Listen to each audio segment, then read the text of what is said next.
Hi friends, welcome back to my channel. ಎಲ್ಲರೂ ಹೇಗಿದ್ದೀರಾ? ಎಲ್ಲರೂ ಚೆನ್ನಾಗಿದ್ದೀರಾ ಅಂತ ಭಾವಿಸ್ತಾ ಬನ್ನಿ, ಇವತ್ತಿನ recipe egg palak curry with beetroot ಚಪಾತಿನ ಮಾಡ್ತಾಯಿದ್ದೀನಿ.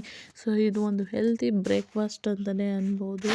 ಹಾಗೆ ನಾನಿಲ್ಲಿ ಫಸ್ಟು ಒಂದು ಪ್ಯಾನ್ಗೆ ಹಸಿಮೆಣಸಿನ್ಕಾಯಿ ಸ್ವಲ್ಪ ಎಣ್ಣೆ ಹಾಕ್ಕೊಂಡು ಖಾರ ಎಷ್ಟು ಬೇಕೋ ಅಷ್ಟು ಹಸಿಮೆಣಸಿನ್ಕಾಯಿ, ಹಾಗೆ 2 ಸಣ್ಣ ಈರುಳ್ಳಿ, ಹಾಗೆ 1 ಟೊಮೊಟೊ, ಇದಿಷ್ಟು, ಹಾಗೆ ಶುಂಠಿ ಬೆಳ್ಳುಳ್ಳಿ ಪೇಸ್ಟ್.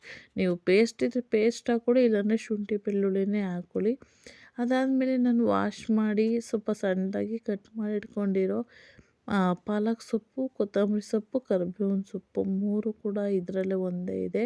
ಹಾಗಾಗಿ ಅದನ್ನು ಕೂಡ ಈ ಎಣ್ಣೆಯಲ್ಲಿ ಹಾಕಿ ಚೆನ್ನಾಗಿ ಅದು ಸ್ವಲ್ಪ ನೀರಿನಂಶ ಎಲ್ಲ ಹೀರ್ಕೊಳ್ಳೋವರೆಗೆ ಅದನ್ನು ಫ್ರೈ ಮಾಡಿಕೊಂಡು ಅದನ್ನು ತಣ್ಣಗಾಗಲಿಕ್ಕೆ ಒಂದು ತಟ್ಟೆಗೆ ಹಾಕಿ ಎತ್ತಿಟ್ಕೊಂಡು ಅದನ್ನು ಸ್ವಲ್ಪ ನುಣ್ಣಗೆ ಪೇಸ್ಟ್ ಮಾಡ್ಕೊಬೇಕು. ಇದಂತೂ ನಿಜವಾಗ್ಲೂ ಸೊಪ್ಪನ್ನ ಯಾರ್ಯಾರು ಹಾಗೆ ತಿನ್ನಲ್ಲ, ಇಷ್ಟಪಡಲ್ಲ, ಅವ್ರಿಗೆ ಈ ಥರ ರೆಸಿಪಿನ ಮಾಡಿಕೊಡಿ, ಇಷ್ಟಪಟ್ಟು ತಿಂತಾರೆ.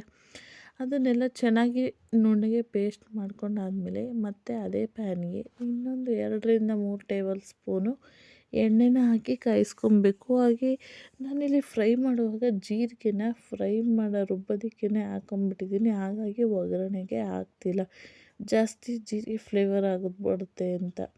ಹಾಗೆ ನಾನಿಲ್ಲಿ ಸ್ವಲ್ಪ ಕರಿಬೇವಿನ ಸೊಪ್ಪು, ಹಾಗೆ 1 ಮೀಡಿಯಮ್ ಸೈಜ್ ಈರುಳ್ಳಿ ಅದನ್ನು ಫ್ರೈ ಮಾಡಿಕೊಂಡು ನಾವು ಆಲ್ರೆಡಿ ಏನನ್ನು ಫ್ರೈ ಮಾಡಿ ಪೇಸ್ಟ್ ಮಾಡಿದ್ವೋ ಆ ಮಸಾಲೆನೂ ಕೂಡ ಇದಕ್ಕೆ ಹಾಕಿ ಎಣ್ಣೆನಲ್ಲೇ ಒಂದು 2-3 ನಿಮಿಷ ಚೆನ್ನಾಗಿ ಕುದಿಸ್ಕೊಬೇಕು.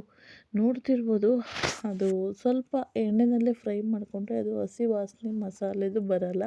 1 ನಿಮಿಷ ಫ್ರೈ ಮಾಡ್ಕೊಂಡಾದಮೇಲೆ ನಾವು ಜಾರ್ನಲ್ಲೇ ಸ್ವಲ್ಪ ರುಬ್ಬಿರೋದು ಇರುತ್ತಲ್ಲ, ಸೊ ಅದಕ್ಕೇ ನಮ್ಗೆ ಎಷ್ಟು ಬೇಕು ನೀರು ಅಷ್ಟು ಕ್ವಾಂಟಿಟಿನಲ್ಲಿ ಸ್ವಲ್ಪ ನೀರನ್ನ ಯಾಕೆಂದರೆ ಚಪಾತಿ, ದೋಸೆ, ಪೂರಿಗೆಲ್ಲ ಸ್ವಲ್ಪ ತಿಕ್ಕ ಗ್ರೇವಿ ಇದ್ದರೆ ಟೇಸ್ಟಾಗಿ ಚೆನ್ನಾಗಿರುತ್ತೆ. ಹಾಗಾಗಿ ಸ್ವಲ್ಪ ನೀರನ್ನು ಹಾಕ್ಕೊಂಡು ಅದಕ್ಕೆ ಟೇಸ್ಟ್ಗೆ ಎಷ್ಟು ಬೇಕಷ್ಟು ಸಾಲ್ಟು, ಹಾಗೆ ನಾನಿಲ್ಲಿ 1 ಸ್ಪೂನಷ್ಟು ಗರಂ ಮಸಾಲ, ಅದೊಂದು ಗರಂ ಮಸಾಲ ಮಾತ್ರ ಯೂಸ್ ಮಾಡಿದ್ದೀನಿ. ಹಸಿಮೆಣ್ಸಿನ್ಕಾಯಿ ಹಾಕಿರೋದ್ರಿಂದ ನಾನು ಯಾವುದೇ ರೀತಿ ಚಿಲ್ಲಿ ಪೌಡರ್ ಏನನ್ನು ಬಳಸಿಲ್ಲ. ಸೊ ಅದನ್ನು ಮುಚ್ಚಿ ಒಂದು 10 ನಿಮಿಷ ಚೆನ್ನಾಗಿ ಸ್ವಲ್ಪ ಎಣ್ಣೆ ಬಿಡೋವರೆಗೂ ಆ ಗ್ರೇವಿನ ಚೆನ್ನಾಗಿ ಮೀಡಿಯಮ್ ಫ್ಲೇಮಲ್ಲಿಟ್ಟು ಕುದಿಸ್ಕೊಳ್ಳಿ. ಸೊ ಕುದಿಸ್ಕೊಂಡಿದ್ದಾದಮೇಲೆ ನಾನಿಲ್ಲಿ ಮೊಟ್ಟೆನ ಸ್ವಲ್ಪ ಸ್ಲೈಸ್ ಥರ ಮಾಡಿಕೊಂಡು ಆ ಗ್ರೇವಿಗೆ ಹಾಕ್ಕೊಂಡು, ಹಾಗೆ ಕಸ್ತೂರಿ ಮೇಥಿನ ಸ್ವಲ್ಪ ಕೈಯಲ್ಲೇ ಕ್ರಶ್ಡ್ ಮಾಡಿಬಿಟ್ಟು ಗ್ರೇವಿಗೆ ಹಾಕ್ಕೊಂಡು 1-2 ನಿಮಿಷ ಕುದಿಸ್ಕೊಳ್ಳಿ. ಸೊ ಮಸಾಲೆ ಎಲ್ಲ ಹಿಡಿಬೇಕಲ್ಲ ಸ್ವಲ್ಪ, ಹಾಗಾಗಿ ನಮ್ಮ ಗ್ರೇವಿ ರೆಡಿಯಾಗುತ್ತೆ. ಅದಾದಮೇಲೆ ಇಲ್ಲಿ ಬೀಟ್ರೋಟ್ ಚಪಾತಿ ಮಾಡೋಕ್ಕೆ ಅಂತ ಹೇಳ್ಬಿಟ್ಟು ನಾನಿಲ್ಲಿ ಬೀಟ್ರೋಟು ದಪ್ಪದ ಬೀಟ್ರೋಟನ್ನ ಕಟ್ ಮಾಡಿ ಸ್ವಲ್ಪ ನೀರಿನಲ್ಲಿ ಬೇಯಿಸಿ ಇಟ್ಕೊತಿದ್ದೀನಿ. ಬೇಯಿಸಿ ಆರಿಸಿ ಅದನ್ನು ರುಬ್ಕೊತಿದ್ದೀನಿ ನುಣ್ಣಗೆ, ಆದಷ್ಟು ನುಣ್ಣಗೆ ಪೇಸ್ಟ್ ಮಾಡಿಕೊಂಡ್ರೆ ಚಪಾತಿ ಹಿಟ್ಟಿಗೆ ಕಲ್ಸೋಕ್ಕಲ್ವ, ಹಾಗಾಗಿ ಬೇಯಿಸ್ಬಿಟ್ಟು ಪೇಸ್ಟ್ ಮಾಡಿಕೊಂಡ್ರೆ ಸ್ವಲ್ಪ ಬೇಯಿಸಿದ್ರೆ ಹಸಿ ವಾಸನೆ ಹೊಡೆಯಲ್ಲ, ತಿನ್ನೋಕ್ಕೂ ಕೂಡ ಚೆನ್ನಾಗಿರುತ್ತೆ. ಅದಕ್ಕೋಸ್ಕರ ನಾನು ಬೇಯಿಸ್ಬಿಟ್ಟು ಪೇಸ್ಟ್ ಮಾಡ್ಕೊತಿದ್ದೀನಿ, ಹಸಿ ಸಿಗಬಾರ್ದು ಅನ್ನೋದಕ್ಕೋಸ್ಕರ ಅಷ್ಟೇ. ನೀವು ಕೂಡ ಬೇಯಿಸ್ಬಿಟ್ಟೇ ಮಾಡ್ಕೊಳ್ಳಿ, ಇಲ್ಲ ಸ್ಟೀಮಲ್ಲಿ ಬೇಯಿಸ್ಬಿಟ್ಟು ಮಾಡ್ಕೊಳ್ಳಿ, ಇನ್ನೂ ಚೆನ್ನಾಗಿರುತ್ತೆ.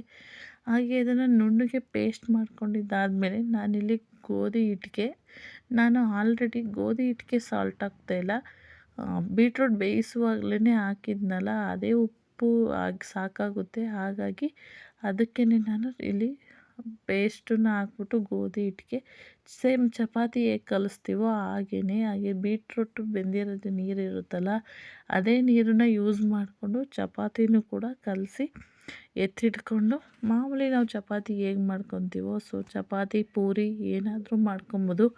ನಾನಿಲ್ಲಿ ಚಪಾತಿನ ಮಾಡಿಕೊಂಡೆ, ಪೂರಿ ಮಾಡೋಣ ಅಂತಿದ್ದೆ, ಆದರೆ ಮಕ್ಳಿಗೆಲ್ಲ ಸ್ವಲ್ಪ ಹುಷಾರಿಲ್ಲ, ಕೆಮ್ಮು ನೆಗಡಿ ಇರೋದ್ರಿಂದ ಕಫ ಆಗಿಬಿಡುತ್ತೆ, ಜಾಸ್ತಿ ಎಣ್ಣೆ ಪದಾರ್ಥ ಬೇಡ ಅಂತೇಳಿ ಎಲ್ಲರೂ ಚಪಾತಿನೇ ಮಾಡ್ಕೊಂಡ್ವಿ. ಸೊ ಟೇಸ್ಟಿಯಾಗಿ ಚೆನ್ನಾಗಿ ಬಂದಿತ್ತು. ಸುಮಾರು ದಿವಸದಿಂದ ಮಾಡಬೇಕು ಅಂತ ಈ ಥರ ಟ್ರೈ ಮಾಡ್ತಾಯಿದ್ದೆ, ಹಾಗಾಗಿ ಇವತ್ತು ಮಾಡಿದ್ದೀನಿ. ಸೊ ಟೇಸ್ಟಿಯಾಗಿ ಚೆನ್ನಾಗಿತ್ತು, ಒಂದು ಹೆಲ್ತಿ ಬ್ರೇಕ್ಫಾಸ್ಟ್. ನಿಮ್ಮ ಮನೆಯಲ್ಲಿ ಯಾರ್ಯಾರು ತರಕಾರಿ ತಿನ್ನಲ್ಲ, ಸೊಪ್ಪು ತಿನ್ನಲ್ಲ ಅವ್ರಿಗೆ ಈ ರೀತಿ ಪೇಸ್ಟ್ ಮಾಡಿ ಮಾಡಿಕೊಡಿ. ನನ್ನ ಮಗನೂ ತಿನ್ನಲ್ಲ, ಹಾಗಾಗಿ ನಾನು ಈ ಥರ ಪೇಸ್ಟ್ ಮಾಡಿ ಚಪಾತಿ, ಪೂರಿ, ದೋಸೆ ಈ ಥರ ಅವನಿಗೂ ಕೂಡ ಮಾಡಿಕೊಡೋದು. ಸೊ ಇವತ್ತಿನ ಹೆಲ್ದಿ ಬ್ರೇಕ್ಫಾಸ್ಟ್ ನಿಮಗೆಲ್ಲ ಇಷ್ಟ ಆಗಿರುತ್ತೆ ಅಂತ ಭಾವಿಸ್ತೀನಿ. ಸೊ ಇಲ್ಲಿ ನೀವು ಮೊಟ್ಟೆ ಹಾಕೋ ಬದಲು ಆಲೂಗೆಡ್ಡೆ ಹಾಕ್ಕೊಳ್ಳಿ ವೆಜಿಟೇರಿಯನ್ಸ್ ಆದರೆ. ಆಲೂಗೆಡ್ಡೆ ಹಾಕ್ಕೊಂಡ್ರು ಸೇಮ್ ಇದೇ ಥರ ಮೊಟ್ಟೆ ಬದಲು ಆಲೂಗೆಡ್ಡೆ ಹಾಕ್ಕೊಳ್ಳಿ, ಚೆನ್ನಾಗಿರುತ್ತೆ. ಹಾಗೆ ನನ್ನ ಈ ಒಂದು ರೆಸಿಪಿನ ಟ್ರೈ ಮಾಡಿ ಹೇಗಿತ್ತು ಅಂತ ಕಮೆಂಟ್ ಮಾಡಿ. Thank you.